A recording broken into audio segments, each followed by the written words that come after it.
Hello friend, સ્વાગત છે તમારું મારી ગુજરાતી રસોઈ ટિપ્સ ચેનલમાં। તો આજે આપણે બનાવીશું શિયાળામાં ખાવાની મજા પડે તેવી બહાર જેવી રગડા પાણીપુરી। રગડા પાણીપુરીની અંદર આજે આપણે બનાવીશું લીલા વટાણાનો રગડો અને તીખું ખાટું મીઠું પાણી। તો ચાલો આપણે રગડા પાણીપુરી બનાવવાનું શરૂ કરીએ। તો રગડા પાણીપુરી બનાવવા માટે મેં સૌથી પહેલા આપણે અહીંયા 250 ગ્રામ જેટલા લીલા વટાણા લીધા છે અને સાથે જ આપણે 2 મીડિયમ સાઇઝના બટાકાને આ રીતે મોટા કટ કરી લીધા છે। તો બંને વસ્તુ આપણે અહીંયા પ્રેશર કુકરમાં લઈ અને આપણે અહીંયા બાફી લઈશું। સાથે જ આપણે અહીંયા 1 ગ્લાસ જેટલું પાણી ઉમેરીશું। અહીંયા આપણે વધારે પાણી નથી ઉમેરવાનું।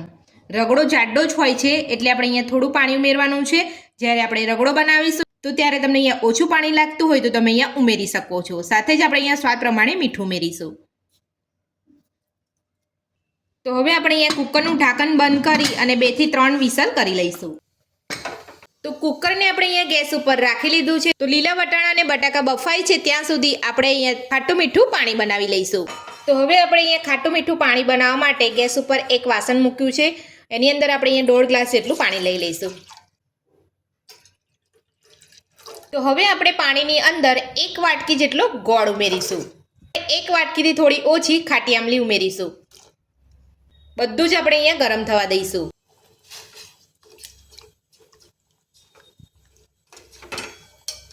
બધું જ આપણે અહીંયા સરસ રીતે ઉકળવા દઈશું। ગેસની ફ્લેમ આપણે અહીંયા થોડી ગરમ પાણી થઈ જાય એટલે થોડી આપણે અહીંયા મીડિયમ કરી દઈશું। તો ગોળ અને આમલી અહીંયા ઉકળે છે ત્યાં સુધી આપણે અહીંયા તીખું પાણી બનાવીશું। તો તીખું પાણી બનાવવા માટે મેં અહીંયા એક મિક્સર જાર લીધું છે નાનું। એની અંદર આપણે અહીંયા લીલા ધાણા લઈશું। તો લીલા ધાણા તમારે આ રીતે દંડી સહિત જ લેવાના છે। દંડીની અંદર રસ વધારે હોય છે એટલા માટે આપણે અહીંયા જ્યારે પણ તમે પાણી બનાવો ત્યારે અહીંયા દંડી સહિત જ આપણે અહીંયા લીલા ધાણા લેવાના છે। તો બધા જ લીલા ધાણા આપણે અહીંયા મિક્સર જારમાં લઈ લઈશું। સાથે જ આપણે એ જ રીતે આપણે અહીંયા ફુદીનાના પાન પણ લીધા છે અને આપણે અહીંયા આ રીતે દંડી સહિત જ લીધા છે। પણ વધારે પડતી જે જાડી દંડી હોય એને આપણે અહીંયા કાઢી લીધી છે અને પાતળી દંડીવાળા હોય એ જ આપણે અહીંયા ફુદીનાના પાન લીધા છે। તો એ પણ આપણે અહીંયા લઈ લઈશું। સાથે જ આપણે અહીંયા એક આદુનો ટુકડો લીધો છે એ પણ આપણે અહીંયા લઈ લઈશું। અને તીખાસ માટે મેં અહીંયા 4 થી 5 લીલા મરચાં લીધા છે। વધારે પડતું તીખું પાણી જોઈતું હોય તો તમારે અહીંયા મરચાંનું પ્રમાણ વધારે દેવાનું છે। તો આપણે અહીંયા બધા જ મરચાં લઈ લઈશું। સાથે જ આપણે અહીંયા થોડું પાણી ઉમેરી લઈશું અને ઢાંકણ બંધ કરી અને આપણે અહીંયા બધું જ પીસી લઈશું। તો ધાણા ફુદીના આદુ મરચાં આપણે અહીંયા બધું સરસ પીસી લીધું છે। તો આ રીતે આપણે અહીંયા એક પેસ્ટ બનાવવાની છે। આપણે અહીંયા દરદરું નથી રાખવાનું। તો આ પાણીને આપણે અહીંયા ગાળવાનું નથી એટલે આપણે અહીંયા આ રીતે જ્યારે આપણે ફુદીનોને બધું પીસીએ ત્યારે આપણે એકદમ સ્મૂથ પેસ્ટ બનાવી લેવાની છે અને આ રીતે એક બાઉલમાં કાઢી લેવાની છે। પાણી ઉમેરીને આપણે મિક્સર જારમાં જે બધું ચોટેલું હોય અહીંયા લઈ લઈશું।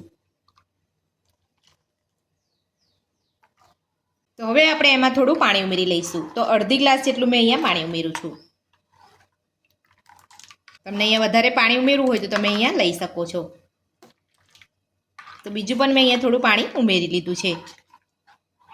તો હવે આપણે પાણીની અંદર અહીંયા સંચર નાખીશું। તો આપણે અહીંયા મીઠુંની જગ્યાએ સંચર નાખશું તો તમારું પાણી બહાર જેવું સરસ ટેસ્ટી બનશે। તો તમારે અહીંયા સ્વાદ પ્રમાણે સંચર નાખવાનું છે। તો મેં અહીંયા 1 ચમચી જેટલું સંચર ઉમેર્યું છે। સાથે જ આપણે અહીંયા અડધી ચમચી શેકેલા જીરાનો પાવડર ઉમેરીશું।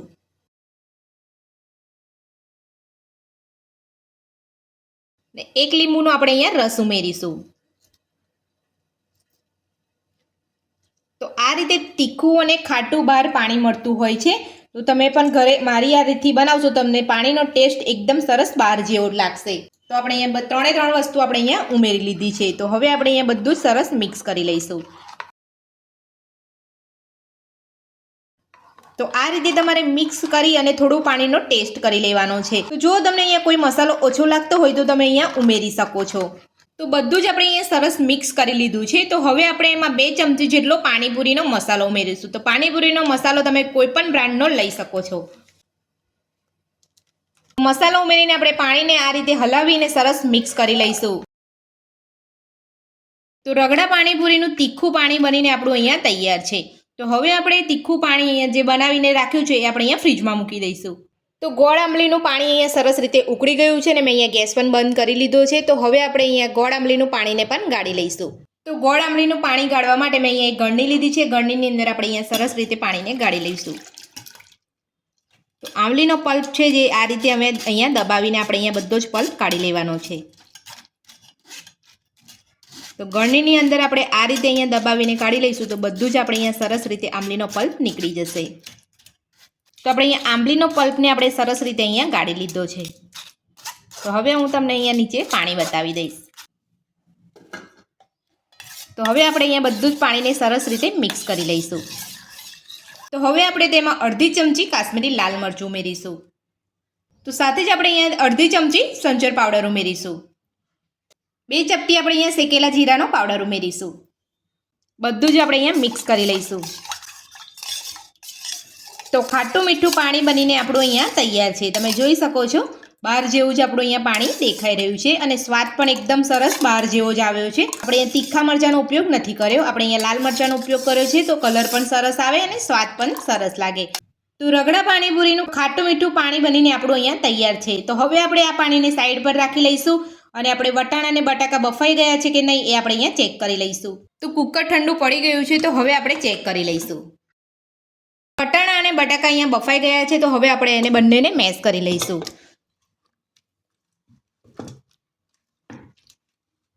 તો વટાણા બટાકાને આપણે અહીંયા સરસ રીતે મેશ કરી લીધું છે. તમે જોઈ શકો છો. તો હવે આપણે અહીંયા વટાણા બટાકાનો રગડો બનાવીશું. રગડો બનાવતા પહેલાં આપણે અહીંયા 2 થી 3 લીલા મરચાં લીધા છે અને આપણે અહીંયા 1 ઇંચથી વધારે થોડું અહીંયા આદું લીધું છે. તો બંને વસ્તુને આપણે અહીંયા ખાંડણીમાં વાટી લઈશું.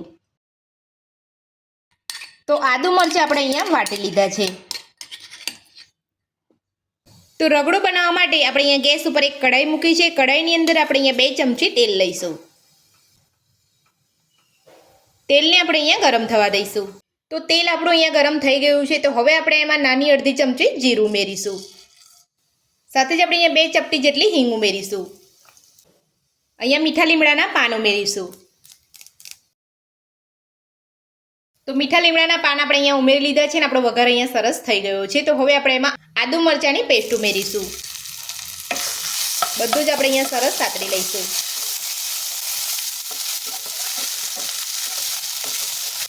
તો વઘાર આપણે અહીંયા સરસ રીતે સતળાઈ ગયો છે. તો હવે આપણે મેશ કરેલા વટાણા અને બટાકાને ઉમેરી દઈશું.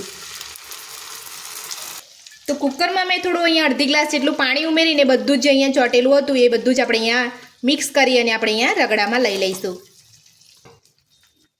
અને બધું જ આપણે અહીંયા વઘાર સાથે સરસ રીતે મિક્સ કરી લઈશું.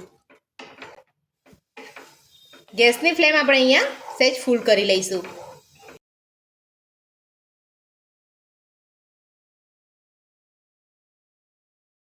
તો આપણે રગડો અહીંયા સરસ રીતે મિક્સ કરી લીધો છે. તો હવે આપણે એમાં 2 ચપટી જેટલી હળદર નાખીશું. વધારે આપણે અહીંયા હળદર નથી લેવાની. અને એટલું જ આપણે અહીંયા 2 ચપટી જેટલો ગરમ મસાલો નાખીશું. બધું જ આપણે સરસ રીતે મિક્સ કરી લઈશું.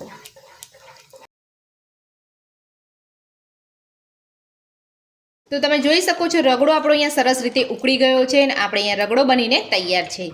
તો હવે આપણે અહીંયા ગરમ રગડાની અંદર ધાણા ઉમેરી અને મિક્સ કરી લઈશું.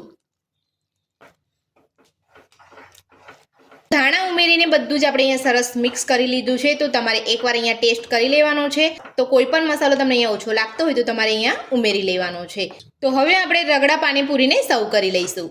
તો લીલા વટાણાની રગડા પાણીપુરી આપણે અહીંયા બનીને તૈયાર છે. તો અહીંયા ખાટું મીઠું અને તીખું પાણી પણ આપણે અહીંયા સર્વ કરી લીધું છે અને આપણે રગડો પણ આપણે અહીંયા સરસ સર્વ કરી લીધો છે. લીલા વટાણાની રગડા પાણીપુરી બનાવવાની રીત તમને મારી કેવી લાગી મને કોમેન્ટ બોક્સમાં જરૂરથી જણાવજો અને મારી આ રીતથી તમે ઘરે એકવાર જરૂરથી ટ્રાય કરજો.